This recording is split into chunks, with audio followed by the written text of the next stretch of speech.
தேவன் பிதாவாகிய தேவன் என்னை தெரிந்து கொண்டார், உலக தோற்றத்திற்கு முன்னதாக இயேசு எனக்காக ரத்தம் சிந்திருக்கிறார், அதை விசுவாசித்த பொழுது தேவ ஆவியானவர் எனக்குள்ள வந்துட்டார். எல்லாமே அவருடைய காரியம். இப்ப நமக்கு எதுக்கு விசுவாசம் வேணும்னா, எந்த சூழ்நிலையும் அசையாம அந்த பொசிஷன்ல நிக்கணும். தேவனுடைய பிள்ளைகளாகிறதுக்கு ஒரு தகுதி இருக்கு. அது என்ன தகுதி? அவருடைய குமாரனை விசுவாசத்தினால் வந்த தகுதி. அது தேவன் கொடுத்து, அவர் கொடுத்த பிள்ளையாக்கிட்டா திருப்பி போய் கேட்க கூடாது, நான் உங்க பிள்ளை தானா, எனக்கு தகுதி இருக்கா, நீங்க என் மேல அன்பா இருக்கீங்களா, என்னில் அன்பு கூர்ந்து எனக்காக தம்மை தானே ஒப்பு கொடுத்த தேவனுடைய குமாரனை பற்றும் விசுவாசத்தினாலே பிழைத்திருக்கிறேன். நான் தேவனுடைய கிருபையை விருதாவாக்குறது இல்லை. விசுவாசத்துல பிழைக்கிறதுனா என்ன? கிருபையை வீணாக்காத பிழைப்பு தான் விசுவாசத்துல பிழைக்கிறது. நீதி வர்றதுக்கு போய் நியாயப்பிரமாணத்தினாலாம் இனிமேல் தேட மாட்டேன். நான் இனிமேல் போய் கர்த்தருக்கு முன்னாடி நிக்கிறதுக்கு நான் ஒன்றும் செய்ய மாட்டேன். இயேசுவை பற்றி விசுவாசத்தினால பிழைத்திருக்கேன். இதான் கிறிஸ்தவ வாழ்க்கைன்னு முடிச்சிட்டார். இதுக்கப்புறம் உன் ஒப்பீனியன் என்ன, உன் ஒப்பீனியன் என்ன, அல்லது நான் தேவனுக்கு முன்னாடி போறதுக்கு கர்த்தரை இம்ப்ரெஸ் பண்றதுக்கு என்னென்ன பண்ணலாம், இதெல்லாம் இனிமேல் கிடையாது. ஏன்னா இயேசுவே எனக்குள்ள இருக்கிறாரு. எனக்குள்ள இருக்கிற ஜீவன் என்னோட அல்ல, அவர் தான். அந்த விசுவாசத்துல தான் நான் வாழ்றேன். அதனால இனிமேல் போயிட்டு அந்த பழைய காரியங்கள் எல்லாம், இந்த ஓல்ட் ரூல் கீப்பிங், இதை செய்யணும் அதை செய்யணுங்கிறதெல்லாம் நான் செஞ்சுட்டு கர்த்தரோட உறவா இருக்கிறதுக்கு போய் நான் எதையாவது செஞ்சு அதன் மூலமா நான் சரியான உறவை அடைஞ்சிடலான்னு திருப்பி ட்ரை பண்ணேன்னா நான் என்ன பண்றேன்? தேவனுடைய கிருபையை போயிட்டு நான் மதிப்பு இல்லாம ஆக்க மாட்டேங்கிறார். கிருபைக்கு மதிப்பு கொடுக்க கத்துக்கிறேன். உன் ஒப்பீனியன் என்ன, என் ஒப்பீனியன் என்ன, இல்ல பிசாசோட ஒப்பீனியன் என்ன, இதை வச்சு நான் போய் என்னுடைய தேவனோட போய் நான் உறவு கொள்ள போறது இல்லை. தேவனுக்கும் எனக்கும் இருக்கிற உறவுக்கு மத்தியில் ஏதாவது ஒரு ஒப்பீனியன் நான் கொண்டு வந்தேன்னா கிருபையை தள்ளுறேன்னு அர்த்தம். எந்த ஒப்பீனியன் எடுத்துக்க மாட்டேன், கிருபையை மட்டும் பிடிச்சிப்பேன்னா என் உறவு தேவனோட சரியா இருக்கும். கிறிஸ்துவை மரித்தோர் அப்படி வேத வசனத்தை தான் அவர் பேசுறாரு. ஆவியான தனியா பேச மாட்டார், சுயமா பேச மாட்டார். ஆவியானோட சத்தம் உங்களுக்கு கேட்குதுன்னா இங்கிருந்து தான் வரணும். சுயமாய் ஏன் சொல்றாரு? அவர் சுயமாய் பேச மாட்டான். இயேசுவோட எழுப்பினே, உன் டாடி உனக்குள்ள இருக்கல, அதுக்காக பயப்படலாமா? எதையும் செய்வேன் உனக்காக. நீ எதை பார்த்து பயந்தாலும் அதை நான் உயிர்ப்பிக்க வல்ல தேவன் அப்படின்னு சொல்றாரு. எவ்வளவு சந்தோஷமா இருக்கும் தூக்கம். விசுவாசிக்கிற நம்ம மேல் தேவன் தன்னுடைய நீதியை பலிக்க பண்ணியிருக்கிறார். இன்னைக்கே தன் குமாரன் போல பிள்ளையா தான் நம்மளை பார்த்துட்டு இருக்கிறாரு. ஒரு நாள் அப்படியே மாறவும் போறோம். இதை வச்சுக்கிட்டு நீ எப்படிப்பா தப்பு பண்ணுவ? அதான் எழுதுறாரு, இப்படிப்பட்ட நம்பிக்கை வைத்திருக்கிற எவனும் அவர் சுத்தமுள்ளவராய் இருக்கிறது போல தன்னையும் சுத்திகரித்து கொள்கிறான். எங்க அப்பா யாருன்னு பாக்குறோமா? எங்க அப்பா மாதிரி இருப்பான், நான் இருப்பேன். அதான் சரியான பிள்ளைங்க. கர்த்தர் உன்னோட பேசுகிறதுக்கு, கர்த்தர் வந்து உனக்கு இதான் சுத்திகரிப்பு. கர்த்தர் உன்னை தேடுறாரு, அவருக்கு அவைலபிளா இரு. தேவனுடைய சித்தத்தை செய்ய, தேவன் என்னிடத்தில் எதிர்பார்க்கிறதை செய்ய நான் தேவனுக்கு அவைலபிளாக இருக்கிறது தான் பரிசுத்தம். தேவனுடைய ஆலயத்தில் அவர் விரும்பின காரியத்தை செய்ய அந்த பாத்திரங்கள் அவைலபிளா இருந்தது. தேட மாட்டாங்க ஆசாரியரை வந்து எங்க பாத்திரத்தை காணும்னு. ஏன்னா அது ஆலயத்து பாத்திரம் ஆலயத்துக்குள்ளதான் இருக்கும். ஆதாம தேடின மாதிரி ஆதாமே நீ எங்க இருக்கிறேன்னு தேடக்கூடாது. இத்தனை நாள் அவைலபிளா இருந்தான், இன்னைக்கு போய் ஒளிஞ்சிட்டு இருக்கான். ஆசாரியன் தினந்தோறும் பாத்திரத்தை தேடுறது கிடையாது நம்மளை போல, எங்க வச்சோம். ஏன்னா அது அவைலபிள். இயேசு எப்போதும் பிதாவுக்கு அவைலபிளா இருந்தார், ஜெபம் பண்ணிட்டு இருந்தார். ஏன்னா நான் எப்படி தேவனுக்கு அவைலபிளா இருக்கணும்? நான் கூட முன்னாடி ரொம்ப நாள் யோசிப்பேன், இயேசு ஏன் இப்படி சொன்னாரு? இயேசு பிதாவுக்கு எப்போதும் அவைலபிளா இருந்தாரு. எல்லாருக்கும், உலகத்தில் இருக்கிற எல்லா கிரமங்களுக்கும், உலகத்தில் இருக்கிற எல்லா அசிங்கங்களுக்கும் நீங்கள் நானும் அவைலபிளா இல்லாம தேவ சித்தத்தை செய்ய தேவனாகிய நம்முடைய பிதாவாகிய தேவனுக்கும் அவருடைய பரிசுத்த ஆவியானவருக்கும் அவைலபிளா இருப்பதைத்தான் சுத்திகரிப்பு. அவைலபிளா இருப்பதுதான் பரிசுத்தம்.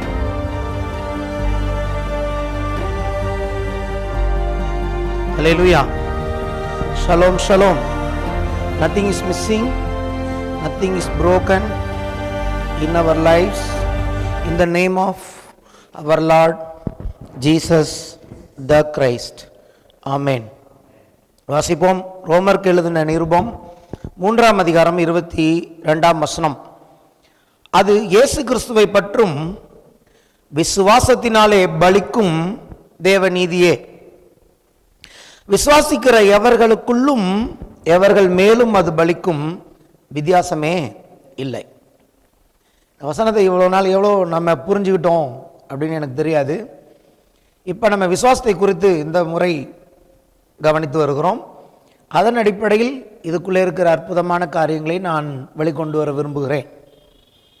அடிப்படையான சத்தியங்கள் இவைகள், ஆனால் ஆழமான சத்தியங்கள். அதாவது இங்கே தமிழில் மட்டும்தான் இந்த வசனம் ரொம்ப சூப்பராக இருந்திருக்கு. எப்படி பலிக்குமா? நான் சொல்கிறல, இன்ஃப்ளூயன்ஸ் பண்ணும். விசுவாசத்துக்கு அவ்வளோ சக்தி இருக்கு. இயேசுவை விசுவாசிக்கும் போது, நம்முடைய ஆண்டவராகிய இயேசுவை விசுவாசிக்கும் போது அந்த விசுவாசம் என்னத்தை இன்ஃப்ளூயன்ஸ் பண்ணுது? ரட்சிப்பில் நம்ம நிறைய காரியங்களை பார்க்குறோம். எதை இன்ஃப்ளூயன்ஸ் பண்ணுதுன்னா, முதல்ல தேவனுடைய நீதியை நம்ம மேலே இன்ஃப்ளூயன்ஸ் பண்ணுகிறது. பாவிகளாக இருந்த நாம் இயேசு என்னும் இந்த ஆண்டவர் மேல் விசுவாசம் வைக்கும்போது காணப்படாத ரீதியில் தேவனுடைய விசுவாசம் நம்ம மேலே பலிக்குது. இங்கே பலிக்கும் தமிழ் வார்த்தை வந்திருக்கு. சொல்லுவோம்ல சில, அப்பா அவர் சொன்னால் அப்படியே பலிச்சிடும், அவர் ஆசீர்வதிச்சா அது அப்படியே பலிக்கும், அவர் ஒரு வார்த்தை சாபமாக சொன்னால் அது அப்படியே பலிக்கும். அப்படின்னா என்ன அர்த்தம்? தப்பாது. அப்போ இந்த இடத்துல பலிக்கும் அப்படின்னா என்ன பலிக்கும்? தேவனுடைய நீதி. தேவ நீதி இயேசுவை விசுவாசிக்கிற யாராக இருந்தாலும் அவர்கள் மேல் அது வேலை செய்யும். அது எதை செய்ய நினைச்சதோ அதை செய்யும். அது எப்படியா செய்யுமா? விசுவாசிக்கிற எவர்களுக்கு உள்ளும் எவர்கள் மேலும், இன்சைட் அண்ட் அவுட் சைடு. தேவ நீதி இன்ஃப்ளூயன்ஸ் பண்ணும்போது உங்களுடைய என்னுடைய வாழ்க்கையில், உள்ளான வாழ்க்கையிலையும் அது பலிக்கிறது. வெளிப்பிரகாரமான நம்ம காணப்படுகிற நம்ம வெளிப்பிரகாரமான குடும்ப வாழ்க்கை அல்லது சமூக வாழ்க்கை, நம்ம வாழ்கிற வாழ்க்கையை அது பாதிக்கிறது. வித்தியாசமே இல்லை. அவங்க யாருங்கிற வித்தியாசமே கிடையாது. அவங்க யாராக வேணா இருக்கலாம். அவங்க எந்த நாட்டிலேருந்து வரலாம், எந்த குலங்கோத்திரத்திலேருந்து வரலாம். ஆனால் விசுவாசிக்கிறவர்களுக்கு இந்த தேவ நீதி அவர்கள் மேல் பலிக்கும் இருக்கு. அப்போ தேவ நீதி எதுக்கு பலிக்கணும் அப்படிங்கிறத, எப்படி இதை கர்த்தர் நமக்கு செஞ்சிருக்கிறாரு அப்படிங்கிறத இன்னைக்கு நம்ம பார்க்க போகிறோம். சரியா? இதுக்கு இன்னும் ஒரு பகுதியை நான் போக விரும்புகிறேன். அதுக்கு முன்னாடி விசுவாசத்தை குறித்து ஒரு சில காரியங்களை நான் சொல்லிவிட்டு இந்த வசனத்தை விளக்க விரும்புகிறேன். அதாவது முக்கியமாக விசுவாசத்தோடைய கோட்பாடு என்ன, தேவன் எதுக்கு நம்மை விசுவாசத்தினால் அழைக்கிறான்னு கேட்டிங்கன்னா, தேவன் இயேசுவின் மூலமாக, அதாவது இயேசுவின் மேல் நாம் விசுவாசம் வைக்கும் போது என்ன பண்ணுகிறாருன்னு கேட்டிங்கன்னா, நம்மை ஒரு சில காரியத்துக்கு தகுதியுள்ளவர்களாக மாற்றுகிறார். தேவன் எதிர்பார்க்கிற ஒரு தகுதி, தேவனுக்கு நம்ம கிட்ட ஒரு தகுதி தேவைப்படுகிறது மனுஷன்கிட்ட. ஏன்னா தேவன் தன்னுடைய சாயலின்படி, தன்னுடைய ரூபத்தின்படி தான் மனுஷன் உண்டாக்குனார். தேவனுடைய பல சாயலை நான் உங்களுக்கு சொல்லிட்டு இருக்கேன். அதில் முக்கியமானது அல்லது பிரதானமான சாயல் என்னன்னு கேட்டிங்கன்னா, தேவன் நீதிபரர். தேவனுடைய நீதிக்கும் நம்ம நீதிக்கும் ஏணி வச்சா கூட எட்டாது. இன்னைக்கு தான் எட்டாமல் போச்சு. ஆனால் என்னைக்கு ஆதாம சிருஷ்டித்தாரோ அன்னைக்கு தேவன் தன் சாயலில் உண்டாக்குனானா என்ன அர்த்தம்? தேவன் எப்படி நீதிபரராக இருந்தாரோ அப்படிதான் ஆதாமும் நீதிபரனாக இருந்தான். எந்த வித்தியாசமும் கிடையாது. பாவத்தின் மூலமாக மனுஷன் சாயலை இழந்து போனான்னா என்னத்தை இழந்து போனான்? தேவ நீதி அவன் இழந்துட்டான். பாவினாலே அர்த்தம் என்ன தெரியுமா? பாவினா எல்லா பெரிய பெரிய லிஸ்ட்டு காண்பிப்பாங்கல்ல, அதெல்லாம் பாவ செயல். தேவனை பொறுத்த வரைக்கும் ஒருத்தன் பாவி அப்படின்னு என்ன அர்த்தம்னா, அவர் என்ன விதமான நீதி எதிர்பார்க்கிறாரோ அவன் அதை செய்யலைன்னா அவன் பாவி தான். அவன் எவ்வளோ நல்ல கிரியைகள் செய்திருக்கலாம், அவ்வளோ நிறைய புண்ணிய கிரியைகள் செய்திருக்கலாம், அதெல்லாம் அவருக்கு பிடிக்கும். தேவன் நன்மை செய்கிற மனிதர்களை விரும்புகிறார். ஆனால் தேவன் எதிர்பார்க்கிற நீதியை அவர்கள் நிறைவேற்ற முடியவில்லை. எப்படி வேதம் சொல்லுது? எல்லாரும் பாவிகளானார்கள், எல்லாரும் பாவம் செய்து ஏகமாய் கெட்டு போனார்கள், எல்லாரும் தேவ மகிமை இழந்தார்கள். அப்படின்னா என்ன அர்த்தம்? தேவனுடைய பார்வையில் அவர் எதிர்பார்க்கிற நீதியை யாருமே செய்ய முடியவில்லை. ஆனால் இயேசு கிறிஸ்துவின் மேல் விசுவாசம் வைக்கும் போது தேவன் என்ன பண்ணுகிறார்? இந்த நீதியை கொடுத்து நம்மை தகுதிப்படுத்துகிறார். நம்ம போன வாரம் பார்த்தோம்ல, ஒளியில் உள்ள பரிசுத்தவான்களுடைய சுதந்திரத்தில் நாம் பங்கடைவதற்கு அவர் நம்மை தகுதிப்படுத்தினார். எதனால? இயேசு சிந்தின ரத்தத்தினாலே. இந்த ரத்தம் அந்த தகுதியை கொடுத்திருக்கிறது. அப்ப நான் என்ன சொல்லுகிறேன்? கர்த்தர் நம்மளை தகுதிப்படுத்திட்டார்.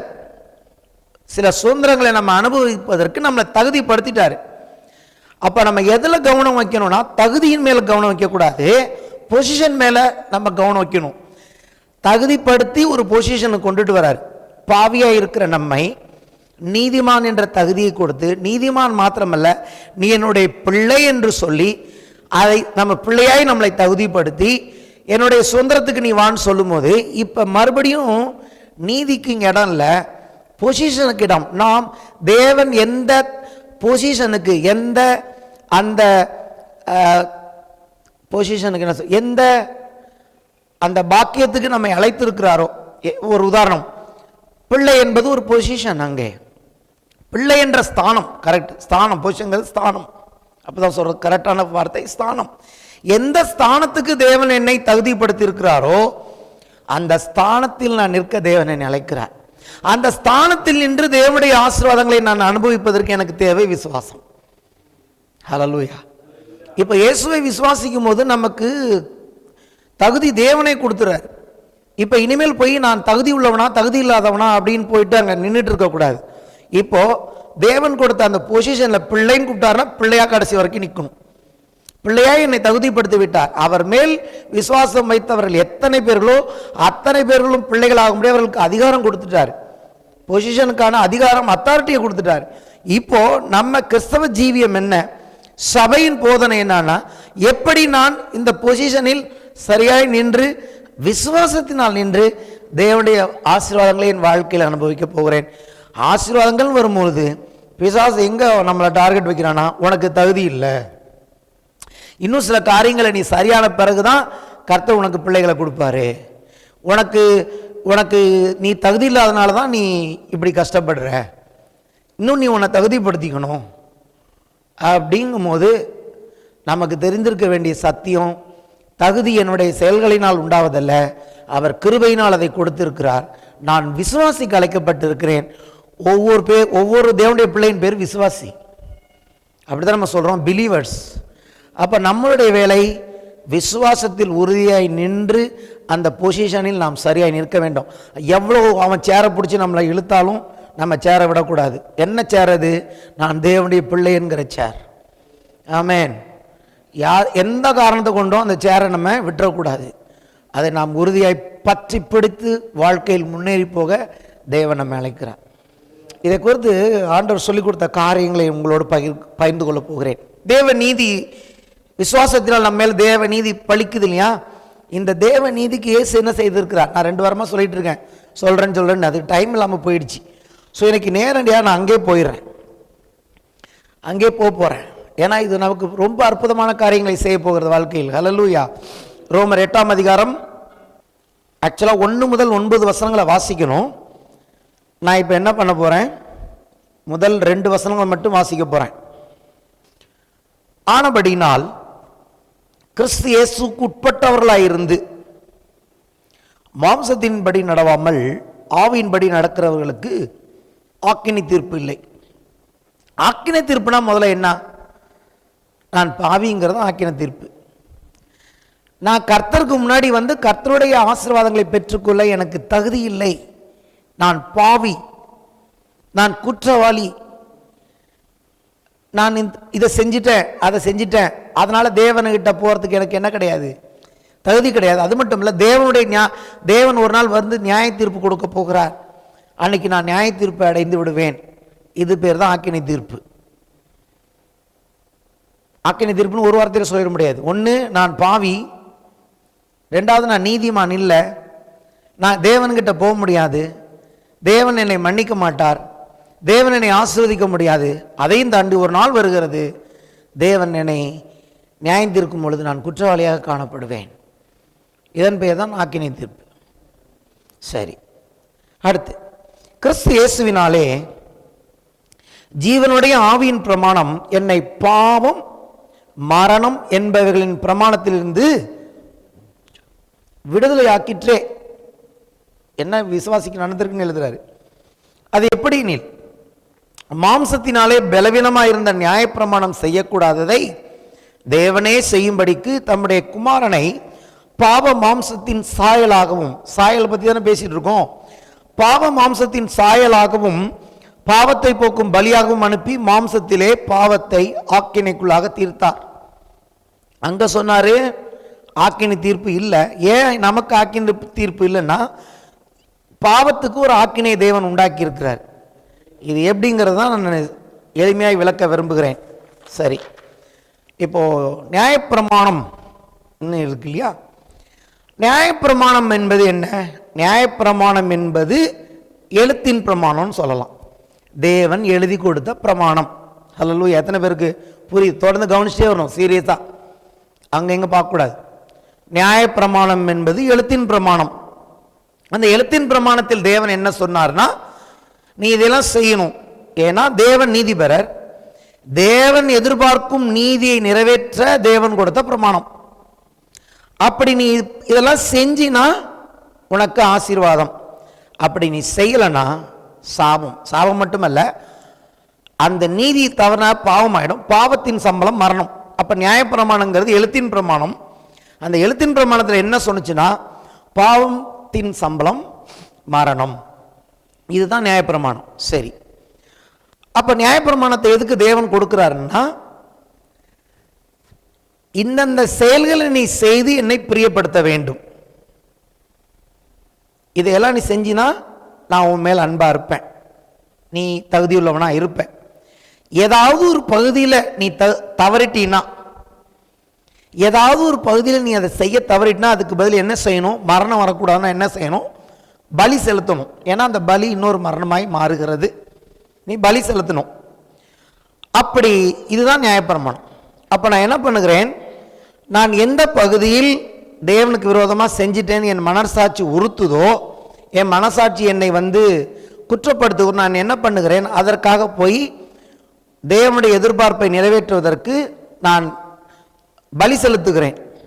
ஏன்னா அந்த பலி செலுத்துறது மூலமாக நான் தேவனுடைய பார்வையில் என்ன பண்ணுகிறேன்?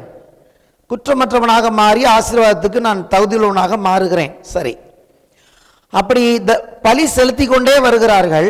ஆனால் அந்த பாவத்தின் சம்பளம் மரணம், அதுக்கு தான் பலி செலுத்தப்படுகிறது. அப்படி பலி செலுத்தப்படும் போது எந்த மரணமும் தேவன் பாவத்துக்கு எதிர்பார்த்த தண்டனையை கொடுக்க முடியவில்லை, இப்படி சொல்லலாம்.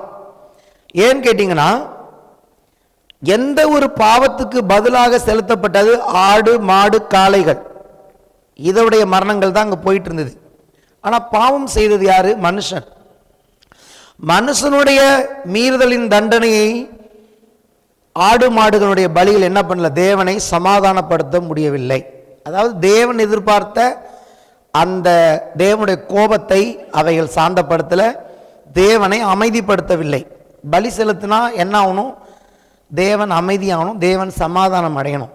ஆனால் காலங்காலமாக செலுத்தின எந்த பலியும் தேவனை அமைதிப்படுத்தவில்லை, அதில் தேவன் திருப்தி அடையவில்லை. இப்படி சொல்லலாம். ஒரு ஆடு மாடுகளால் உண்டாகிற பலிகள் மனுஷனுடைய பாவத்துக்கு தேவன் அதை பூர்ணமான நிவர்த்தியாய் அவர் பார்க்க முடியவில்லை. அப்போ என்ன பண்ணுகிறார்? இயேசு வருகிறார். இவர் நீதிபரர், இவர் குற்றமற்றவர், இவர் கீழ்ப்படுகிறவராக இருந்தார். இவரிடத்தில் அவர் பிரியமாயிருந்தார். இவர் என் நேசகுமாரன், இவர் பிரியமாயிருக்கிறேன்னு சொன்னார். அப்போ என்னாச்சு? எல்லா கீழ்ப்படியாமையின் தண்டனையை, அதற்கு எல்லா கீழ்ப்படியாமையின் பாவத்தின் சம்பளம் மரணம் என்ற அந்த மரணத்தை இயேசு தன்னுடைய சரீரத்தில் ஏற்றுக்கொண்ட பொழுது முதலாக என்ன பண்ணுகிறார்? முதலாக தேவன் என்ன பண்ணுகிறார்? தேவன் எதிர்பார்த்த அந்த தண்டனையை இவர் ஏற்றுக்கொண்ட பொழுது தேவன் சமாதானம் அடைந்தார். இந்த ஒருவருடைய பலியினாலே தேவன் என்ன ஆயிட்டார்? இப்போ சமாதானம் அடைஞ்சிட்டார். வேற எந்த பலியும் தேவனை சமாதானப்படுத்தவில்லை. இப்ப இந்த வசனத்தை வாசிங்கன்னா உங்களுக்கு புரியும். அதாவது மாம்சத்தினாலே பலவீனமாக இருந்த நியாயப்பிரமாணம் செய்யக்கூடாததை, இப்ப நான் சொன்னதை வச்சு இந்த வசனத்தை பாருங்க. அதாவது மனிதர்கள் செலுத்துகிற பலிகளினாலே தேவன் எதிர்பார்த்ததை நியாயப்பிரமாணம் செய்யவில்லை. அப்ப தேவன் என்ன பண்றார்? தன்னுடைய குமாரனை பாவ மாம்சத்தின் சாயலாகவும் பாவத்தை போக்கும் பலியாகவும் அனுப்பி மாம்சத்தில் பாவத்தை ஆக்கினைக்குள்ளாக தீர்த்தார். அதாவது பாவத்துக்கு இப்போ இதுதான் ஆக்கினை. இதுக்கு முன்னாடி கொடுத்த பலிகள் எதுவுமே பாவத்தை ஆக்கினைக்குள்ளாக தீர்க்கவில்லை. புரியுதா நான் சொல்றது? இயேசு செலுத்தின பலி பாவத்தை தேவன் பார்க்கிறார். இதுதான் பாவத்துக்கு ஃபைனலா ஃபர்ஸ்ட் அண்ட் லாஸ்ட். இதுதான் பாவத்துக்கு நான் கடவுள் கொடுத்த தண்டனை. இதுக்கப்புறம் எந்த தண்டனையும் பாவத்துக்கு தேவையில்லை. என்ன நடந்ததுன்னு கேட்டிங்கன்னா, ஒரு அற்புதத்தை சொல்கிறேன். அங்கே என்ன நடக்குது? பாவம் மரணம்ங்கிறது ஒரு பிரமாணம். அப்படின்னா என்ன அர்த்தம்? பாவம் செஞ்சால் கம்பல்சரி சாகணும் அப்படிங்கிற பிரமாணம் முதல்ல தோத்து போச்சு. எப்படி தோத்துதுன்னு கேட்டிங்கன்னா, பாவம் வஞ்சித்து வந்தது. பாவம் வஞ்சனை. இப்போ தேவன் பாவத்தை வஞ்சித்தார். பாவத்தை வஞ்சித்தார்னா சொல்லலாம், பாவத்தை ஏமாற்றினார் சொல்லலாம். எப்படின்னா, பாவம் செய்கிற ஆத்மா தான் சாக வேண்டும். இதுவரைக்கும் பாவம் செய்தவர்களை மரணத்துக்குள்ளாக்கின வரைக்கும் அது கரெக்டாக இருந்துச்சு.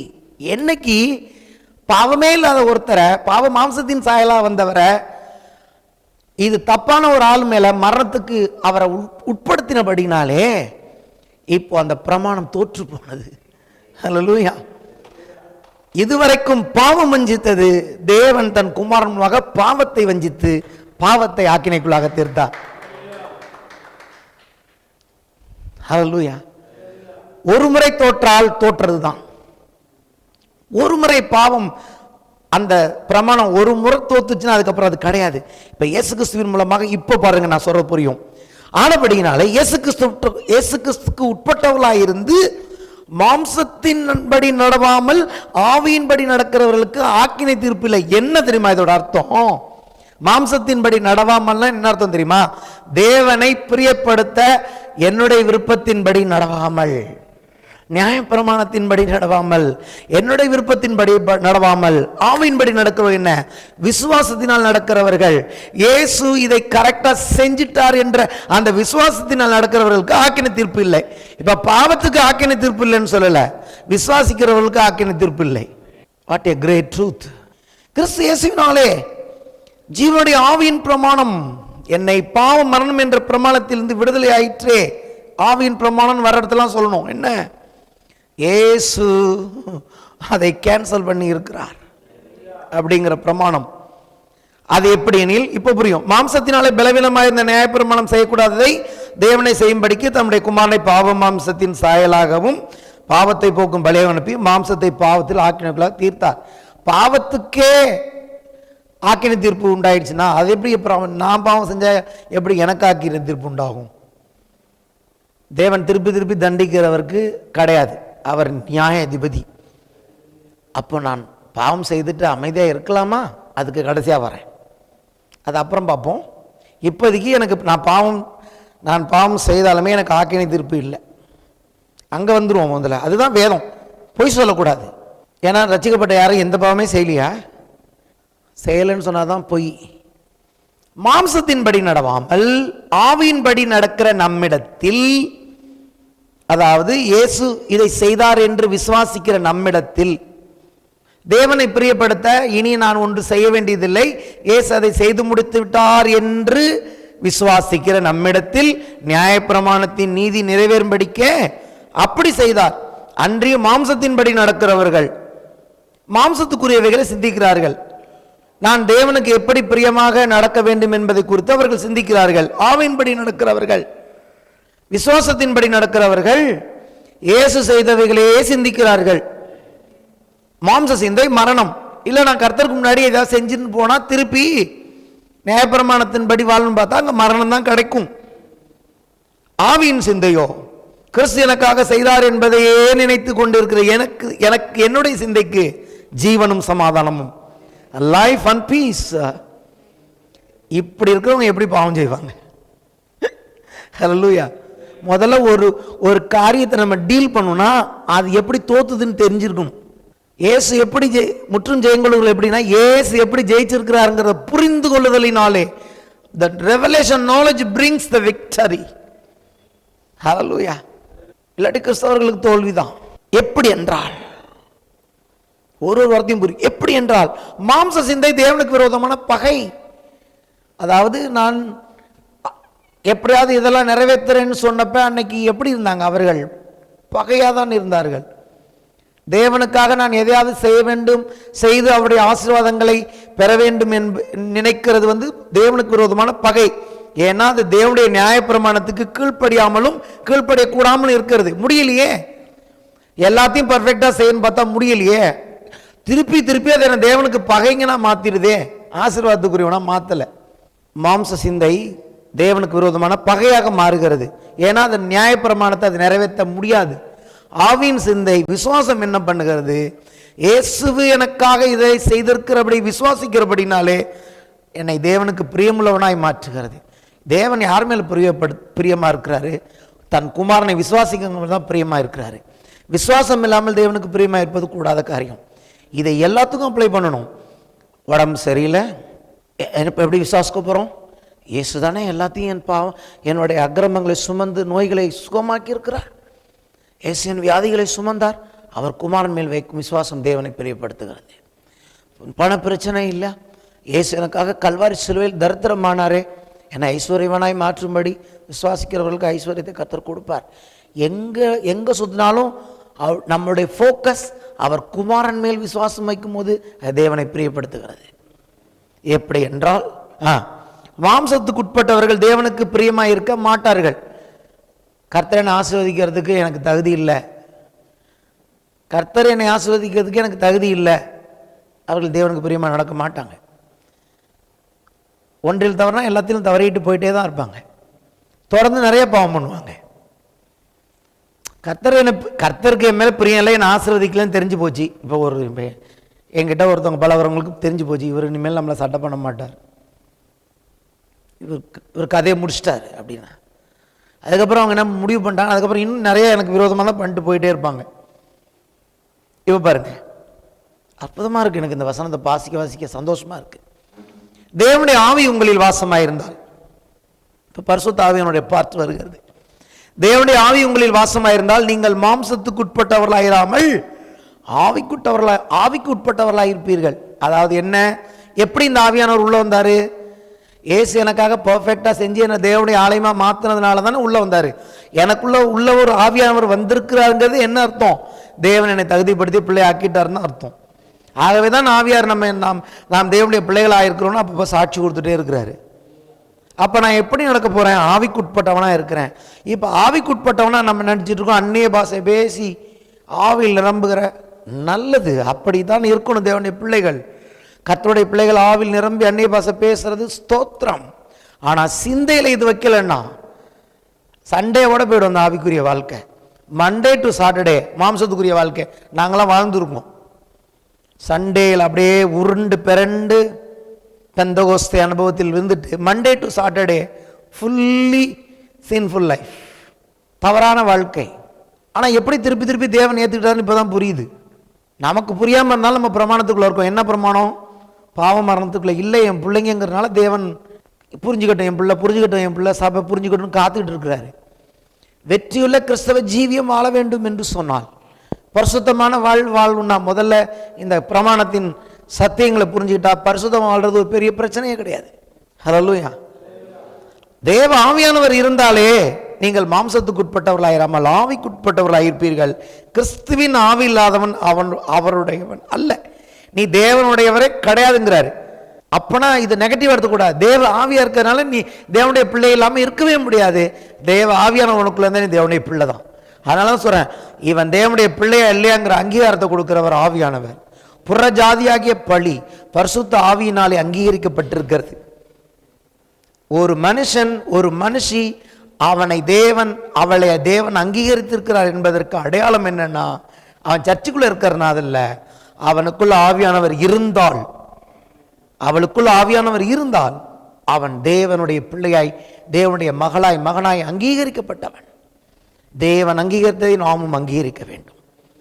பேதுருட்ட சொல்றா தேவன், நான் அங்கீகரிச்சிட்டேன், அதெல்லாம் அசுத்தம் சொல்லாதே புறஜாதியே. நான் அதனாலதான் பேதுரு ஞானஸ்நானம் கொடுக்கல. பேதுரு பிரசங்கம் பண்ணிட்டு இருக்க போய் ஆவியானவர் அவங்க மேல இறங்கி சொன்னார், இவர்களை என்னுடைய பிள்ளையாய் மாத்திட்டேன், இப்போ போய் ஞானஸ்நானம் கொடு. இங்க சீக்வன்ஸ் கிடையாது. ரட்சிப்பு, ஞானஸ்நானம், பரிசுத்தாவின் அபிஷேகம். நான் சொல்றேன், ரட்சிப்பு பரிசுத்தாவின் அபிஷேகத்துக்கு ரட்சிப்பே போதும். நீங்கள் ரட்சிக்கப்பட்டிருந்தால் ஆவியானவருக்கு உங்களை நிரப்புவார். ஞானஸ்நானங்கிறது நம்மளுடைய அர்ப்பணிப்பு. அது the only qualification to receive the anointing of the Holy Spirit with the sign of speaking tongues is salvation. The blood of the lamb, if the blood of the lamb washes your life, the Holy Spirit will come upon you. Amen. தேவனுடைய ஆவி உங்களில் வாசமாயிருந்தால் நீங்கள் மாம்சத்துக்குட்பட்டவர்களாயிராமல் ஆவிக்குட்பட்டவர்களாயிருப்பீர்கள். கிறிஸ்துவின் ஆவி இல்லாதவன் அவருடையவன் அல்ல. ஏனென்றால் இங்கே மாற்றங்களை உள்ளும் வெளியும் செய்கிறவர் ஆவியானவர். The influence of the Holy Spirit. When the kingdom of God comes upon you, what is the sign of kingdom? Kingdom, தேவராஜ்யத்தின் அடையாளம் என்ன? ஆவியானவர். ஆவியானவர், தேவ நீதி உங்கள் மேல் பலிக்குன்னா ஆவியானவர் உள்ளும் புறமும் உங்களை மாற்ற வல்லவர் தேவன். இங்கே இது தேவனுடைய செயல். இங்கே எல்லாமே தேவன் தான், உங்களுக்கு எனக்கு எதுவுமே கிடையாது. இயேசு என்ன செய்திருக்கிறார், ஆவியானவர் என்ன செய்து கொண்டிருக்கிறார், பிதாவாகிய தேவன் என்னை குறித்து என்ன வச்சிருக்கிறார், எல்லாமே தேவனை குறித்ததுக்கு. தேவன், பிதாவாகிய தேவன் என்னை தெரிந்து கொண்டார் உலக தோற்றத்திற்கு முன்னதாக. இயேசு எனக்காக ரத்தம் சிந்திருக்கிறார். அதை விசுவாசித்த பொழுது தேவ ஆவியானவர் எனக்குள்ள வந்துட்டார். எல்லாமே அவருடைய காரியம். தேவனுடைய பிள்ளை என்கிற அதுதான் சொன்ன ஆரம்பத்திலே.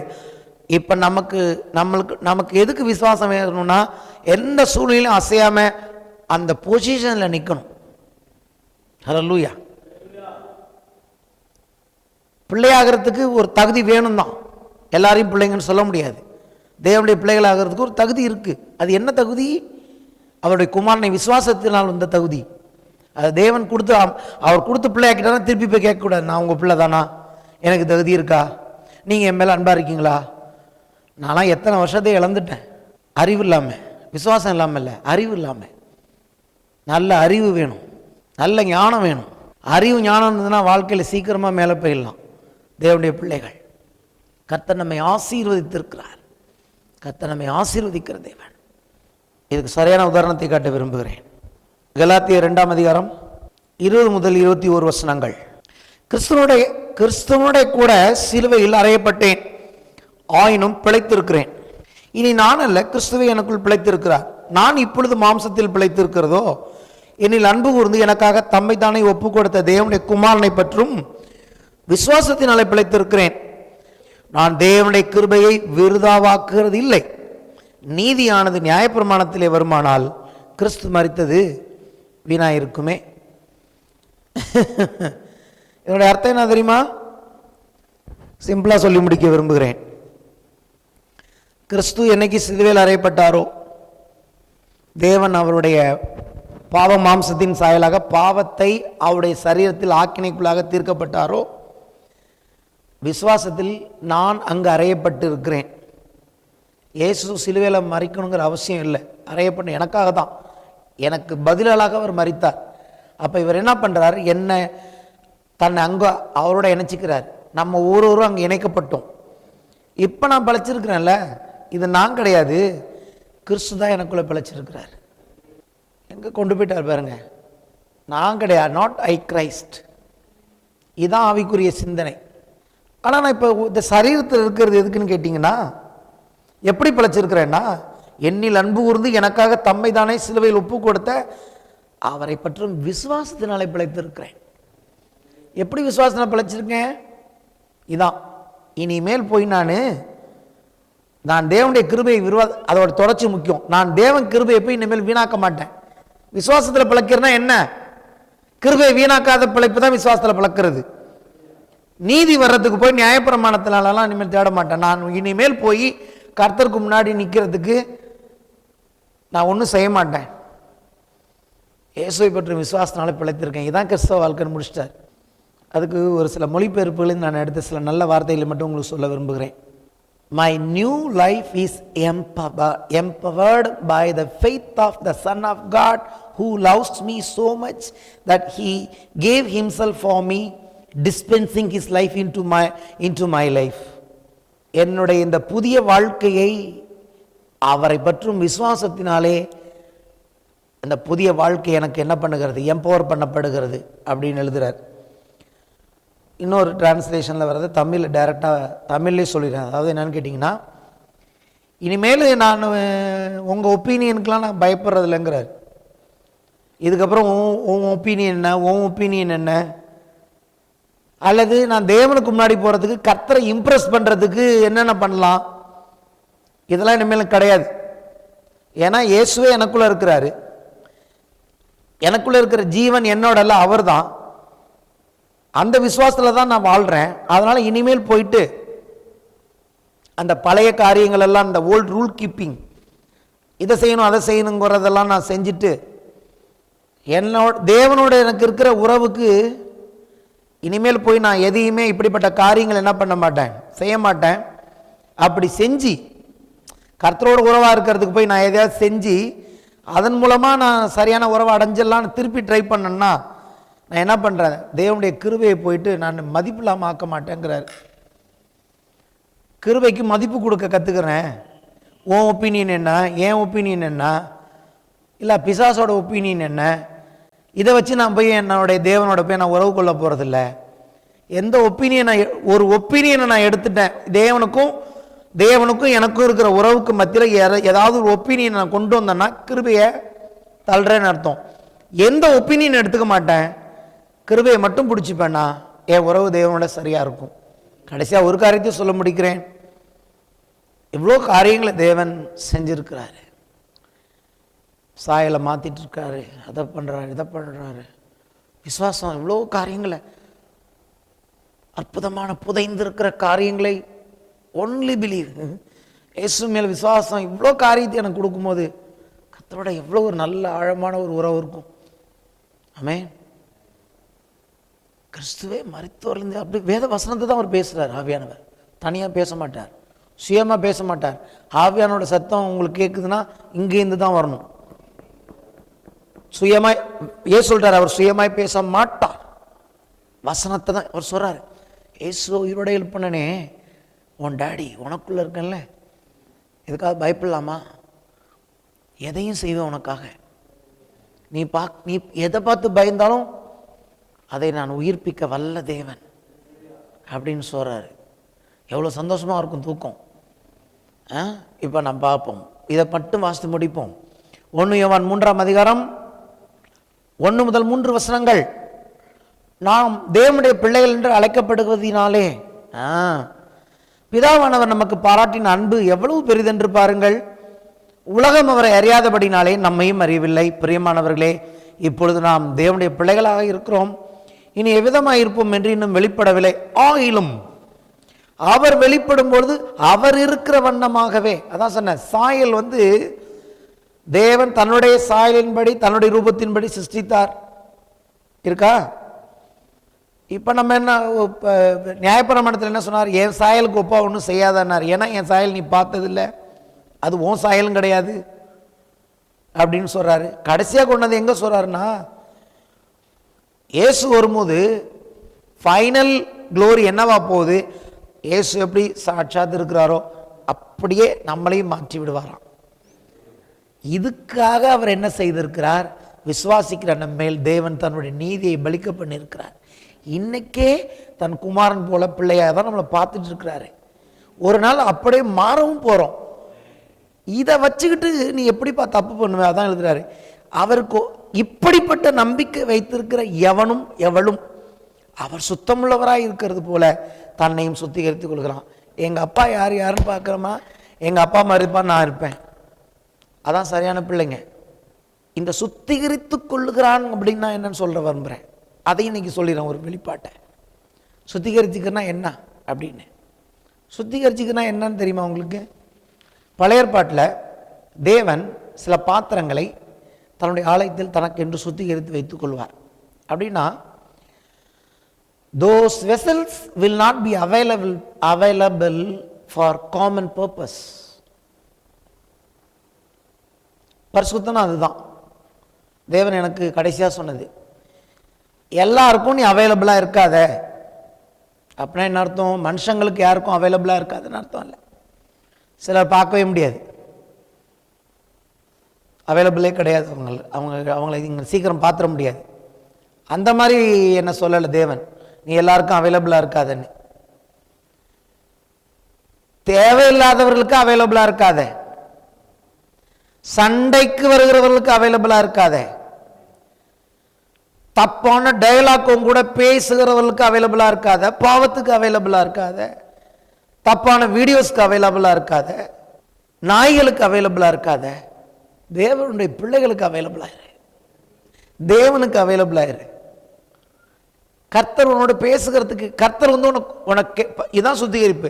கர்த்தர் உன்னை தேடுறாரு, அவருக்கு அவைலபிளா இரு. வீணானவைகளுக்கு நீ அவைலபிளா இருக்காத, உன் வேல்யூ தெரியாதவர்களுக்கு நீ அவைலபிளா இருக்காத. ஏன்னா இயேசு அப்படிதான் இருந்தார். யோவான் 17:19 பரிசுத்தம் என்பது என்னை பற்றியதில்லை, அவரை பற்றியதா இருக்கிறது. இயேசுதான் அதுக்கு சரியான உதாரணம். எல்லா யூஸுக்கும் அந்த பாத்திரம் அவைலபிளா இருந்ததுன்னா அது சாங்டிஃபைடு கிடையாது, அது தீட்டுப்பட்டுரும். Do you understand what I am saying? நீங்க எல்லாத்துக்கும் உலகத்தில் போலவே அவர்களுடைய எல்லா காரியத்துக்கும் நீங்க அவைலபிளா இருந்தீங்கன்னா நீங்க தீட்டுப்படுவீங்க. புரியுதா? இது வெறும் பாவத்தை பத்தி மட்டும் இல்லை, எல்லாமே சாயலுக்கு மாறணும்னா. யோவான் 17:19 அவர்களும் சத்தியத்தினாலே பரிசுத்தமாக்கப்பட்டவர்களாகும்படி அவர்களுக்காக நான் என்னை தானே பரிசுத்தமாக்குகிறேன். பரிசுத்தர் சொல்றார், இயேசுதான் பரிசுத்தர் பரிசுத்தர் பரிசுத்தர். அவரை நமக்கு அல்ல ஆரோக்கியம் பரிசுத்த நீர் பரிசுத்தர்னு. அந்த பரிசுத்தர் சொல்றாரு, நான் என்னை பரிசுத்தமாக்குள்ள. அப்படியே இந்த எந்த பரிசுத்தத்தை இயேசு சொல்றாருன்னா, ஆம்பிளிஃபைட் பைபிள் இந்த வாசிக்கிறேன். For their sake I sanctify myself to do your will, so that they also may be sanctified, set apart, dedicated, made holy in your truth. தேவ சித்தத்தை செய்யும்படியாக, தேவனுடைய சித்தத்தை செய்யணும்னா இயேசு என்ன பண்ணணும்? எல்லாரோடையும் போய் இயேசு இன்வால்வாக இருக்க முடியாது. அவர் சொல்றாரு, அவர்களும் இதை போலவே தங்களை சத்தியத்தின்படி தேவ சித்தத்தை செய்ய, அதாவது தேவனுடைய சித்தத்தை செய்ய, தேவன் என்னிடத்தில் எதிர்பார்க்கிறதை செய்ய நான் தேவனுக்கு அவைலபிளாக இருக்கிறது தான் பரிசுத்தம்.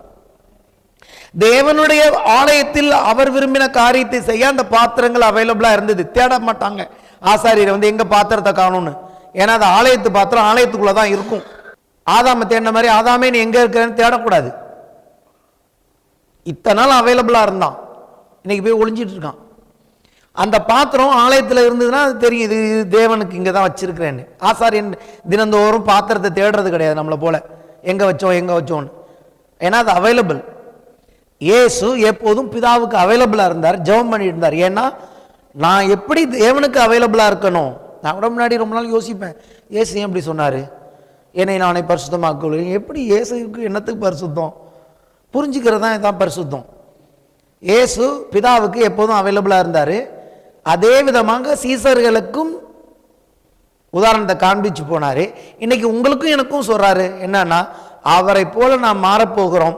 அது எப்படி நடக்கும்னா, எல்லாருக்கும், உலகத்தில் இருக்கிற எல்லா கிரமங்களுக்கும், உலகத்தில் இருக்கிற எல்லா அசிங்கங்களுக்கும் நீங்கள் நானும் அவைலபிளாக இல்லாமல் தேவ சித்தத்தை செய்ய தேவனாகிய நம்முடைய பிதாவாகிய தேவனுக்கும் அவருடைய பரிசுத்த ஆவியானவருக்கும் அவைலபிளாக இருப்பதைத்தான் சுத்திகரிப்பு, அவைலபிளாக இருப்பது தான் பரிசுத்தம். இந்த மாதிரி யாரோ பரிசுத்தத்தை கேட்டிருக்கீங்களா? இன்னைக்கு கேட்டுங்க, எழுந்து நிற்போம்.